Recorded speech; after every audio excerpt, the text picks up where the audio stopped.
Usualmente en nuestras viviendas de origen informal se combinan sistemas estructurales, ya sea en planta o en altura, con diferentes rigideces. Es muy común que se construyan viviendas con formas irregulares, provocando la disposición asimétrica de los elementos verticales de la estructura. Muy frecuentemente se desplaza la ubicación de los elementos de soporte estructural, ya sea en altura o en planta. En estas viviendas es muy usual que se configuren placas de entrepiso con vacíos excesivos, que dificultan su funcionamiento como diafragma rígido. Finalmente, es muy común que se dejen demasiados vanos en los muros de soporte de la vivienda. A través de este taller queremos evidenciar el comportamiento estructural de edificaciones que han sido configuradas irregularmente, para comprender la importancia de construir estructuras regulares que disminuyan la vulnerabilidad sísmica de las edificaciones ante la ocurrencia de un evento sísmico. Adicionalmente, vamos a establecer los principios mínimos de configuración estructural aplicables a viviendas de 1 y 2 pisos de acuerdo a la norma vigente. Finalmente, vamos a recalcar la importancia del maestro de obra en la toma de decisiones correctas, tanto en el diseño como en la construcción de viviendas en sectores de origen informal. Para continuar con este taller, los dejo con el arquitecto Raúl Rojas, experto en coordinación de proyectos de construcción. Antes de comenzar cada taller, realizaremos unas preguntas para abordar el tema. La primera de ellas es, si usted se encuentra de pie y le aplican una carga en su parte superior, ¿cuál es la mejor posición para evitar ser desplazado? Usted está armando el marco de una ventana. ¿El marco por sí solo es rígido? ¿Cuál función cumple el vidrio? En la primera sesión del taller trabajaremos los principios de comportamiento estructural. Para entender cada uno de los conceptos, realizaremos sobre esta base modular alrededor de 10 u 11 modelos para explicar cada uno de los conceptos que se deben tener en cuenta a la hora de planear una vivienda con mampostería confinada. Para comenzar, el tallerista explicará de qué depende la rigidez de un muro. Como estamos trabajando el tema de la mampostería confinada, tenemos que dejar en claro a los participantes que la rigidez de un muro depende directamente de su longitud. Para ello utilizaremos estas 3 primeras piezas en cartón corrugado y cada uno de los grupos participantes aplicarán una carga lateral a cada uno de los muros y sacarán la conclusión de que a mayor rigidez es porque el muro tiene una mayor longitud. Se dejará en claro, a su vez, que sin importar la longitud del muro, ninguno de ellos ofrece una mayor resistencia ante cargas aplicadas perpendicularmente a su plano. Para contrarrestar el comportamiento de los muros en mampostería, también podremos realizar 3 modelos a partir de pórticos que podrían ser en concreto, los cuales se conforman a partir de unas columnas y unas vigas de diferentes secciones que permitirán observar las relaciones de proporcionalidad que deben existir entre la sección de una columna y la sección de las vigas. Después de analizado el comportamiento ante cargas horizontales de estos 3 tipos de pórticos, se comparará con el trabajo estructural de los muros en mampostería confinada. En un siguiente paso, comprobaremos el comportamiento de una configuración estructural asimétrica conformada por una construcción en la cual estamos utilizando muros de carga en uno de sus costados y pórticos de concreto. Sobre este modelo podremos aplicar una carga transversal en el centro del diafragma, el cual está materializado por esta pieza número 11 en MDF, para observar que el punto de giro del modelo se da por la zona donde tenemos los pórticos. También se les podrá explicar con estas piezas en balso que ese problema se puede solucionar utilizando lo que conocemos como diagonales. Una vez más, se les aplicará la carga a los modelos y veremos que el problema puede llegar a ser solucionado con este tipo de configuración.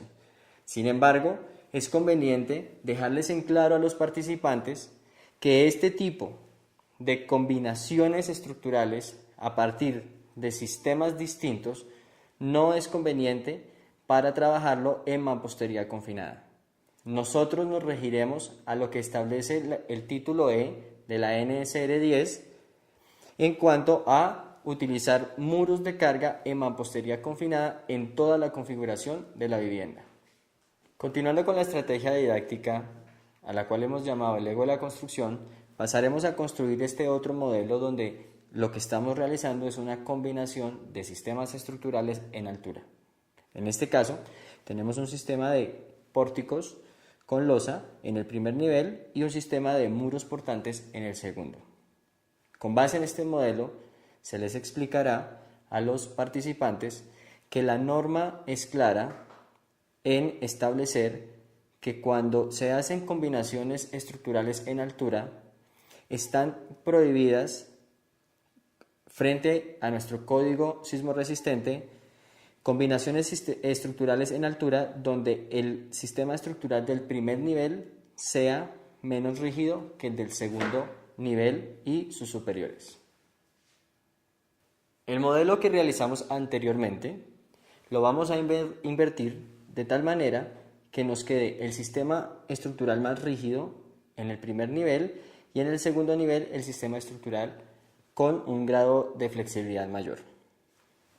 Aunque esto es permitido por nuestra normativa de sismo resistente, se hará hincapié en que las construcciones que nosotros vamos a realizar y vamos a orientar en estos talleres deben tener el mismo sistema estructural en altura. Con el siguiente modelo podemos recrear una de las situaciones más frecuentes que existen en nuestras construcciones con muros portantes, en nuestros barrios vulnerables.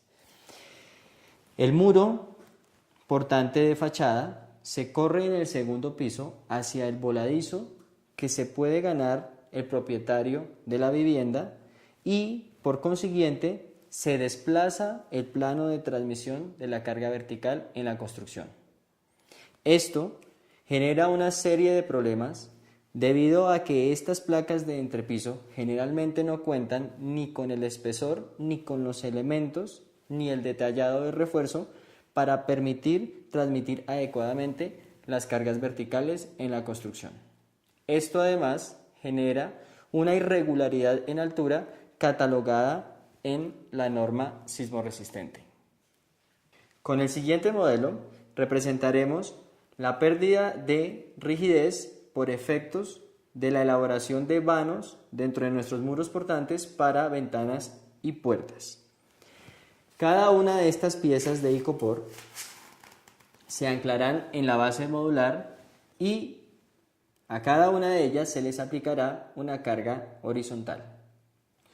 Vamos a ver cómo, a medida de que el vano para la ventana presente en la fachada, bien sea exterior o interior de nuestra vivienda, afectará la rigidez del muro. A medida que el vano es mucho más grande, el muro pierde rigidez, llegando a este tipo de situaciones donde más del 35% del área del muro ha sido afectada por el vano y la rigidez del elemento se pierde completamente.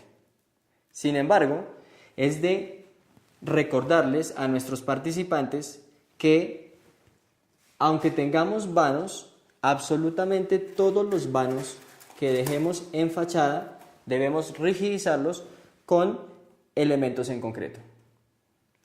Para terminar esta sesión hablaremos de nuestros entrepisos en nuestras viviendas con mampostería confinada. Igual que sucedía con los muros portantes a los cuales les abríamos perforaciones y debilitaba su respuesta ante las solicitaciones sísmicas, esa situación se presenta en las placas de entrepiso. Cuando tenemos una placa de entrepiso maciza, sin ningún tipo de perforación, tenemos lo que denominamos estructuralmente un diafragma rígido. A medida que nosotros modificamos estas placas y comenzamos a hacer perforaciones en ella, porque debemos dejar escaleras, ductos de ventilación, etc., la respuesta sísmica de estos elementos se modifica. Como se puede observar, estas perforaciones presentan unas deformaciones, debilitando el diafragma estructural.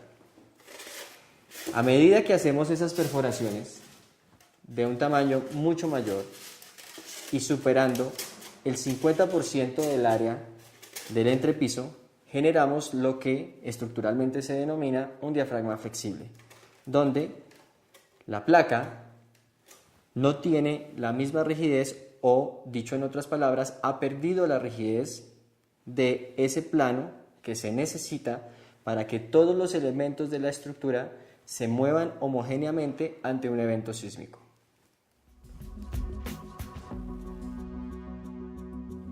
La segunda sesión del taller se denominará Principios de diseño con mampostería confinada. La estrategia didáctica se denominará Construcción modular. La sesión se basa en la construcción de una vivienda en mampostería confinada bajo los parámetros establecidos en el título E de la NSR 10. Para ello, contamos con todas las piezas necesarias para armar esa vivienda. Construiremos los muros de primer nivel, construiremos los muros cuchilla en la cubierta y construiremos el diafragma de cubierta por medio de las correas que se necesitarán para soportar una cubierta liviana. En este caso, no se ha contemplado la construcción de placas de cubierta maciza para poder ejemplificar el uso de elementos de madera tal como lo establece el título E. Para el desarrollo del taller se llevará el registro de cada uno de los pasos consignados en la guía del tallerista en este formato que hemos denominado seguimiento del taller. El primer paso para poder realizar la vivienda en mampostería confinada es determinar la longitud de muros necesaria para una vivienda que en un futuro pueda ser de 2 niveles, pero que por efectos del tiempo en la sesión la construiremos solamente de 1. El cálculo de los muros es un segundo paso a la pregunta a cada uno de los grupos participantes de cómo plantearían su vivienda en mampostería confinada. Por ello, sin hablar de la normativa, se les solicitará en un primer paso que planteen los muros que ellos crean necesarios para soportar una vivienda de 2 pisos. Esta base modular que vemos elaborada en MDF tiene perforaciones a escala 1:20 de tal manera que entre centro y centro de cada uno de estos cuadros hay 50 centímetros. Por tanto, podemos trabajar con una vivienda que va a tener 6 metros de frente por 9 metros de fondo. Estamos asumiendo que estamos trabajando sobre un lote de 6 metros de frente, 12 de profundidad y con un patio posterior de 3 metros.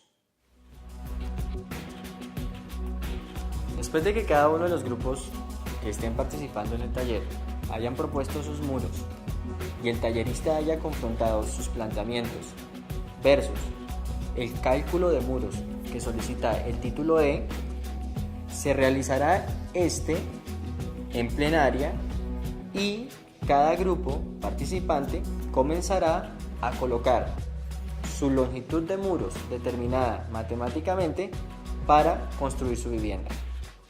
Estamos hablando de una vivienda que tiene 54 metros cuadrados por piso, pero que como contemplamos un crecimiento progresivo hasta de 2 niveles, que es lo que nos permite la norma, hablamos en total de 108 metros cuadrados para tener en cuenta en el cálculo.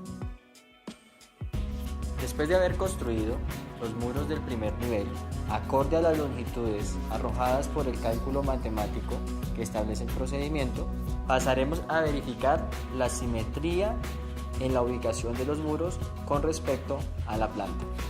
Una vez verificado este punto, se podrá proceder a construir los elementos horizontales de confinamiento y posteriormente el diafragma de cubierta.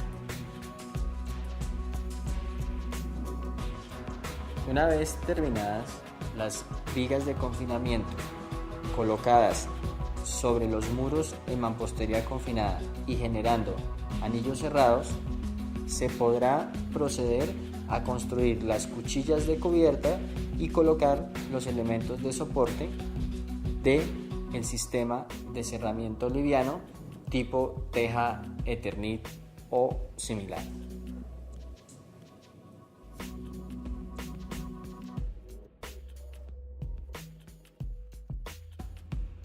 Construyendo el diafragma de cubierta, construyendo las cuchillas y los elementos que soportarán el material de cerramiento, en este caso una cubierta liviana tipo Eternit o similar, damos por terminada la construcción de nuestra vivienda. Es de recalcar que para el diseño tanto de los muros como de las cuchillas y el distanciamiento y sección de cada una de estas correas en madera, se deben seguir los procedimientos que están establecidos en el título E. Esto se ve reflejado en la guía del tallerista, donde paso a paso se harán las referencias a cada una de las tablas y numerales de la norma que permitirán al tallerista dirigir la sesión y llegar a este resultado.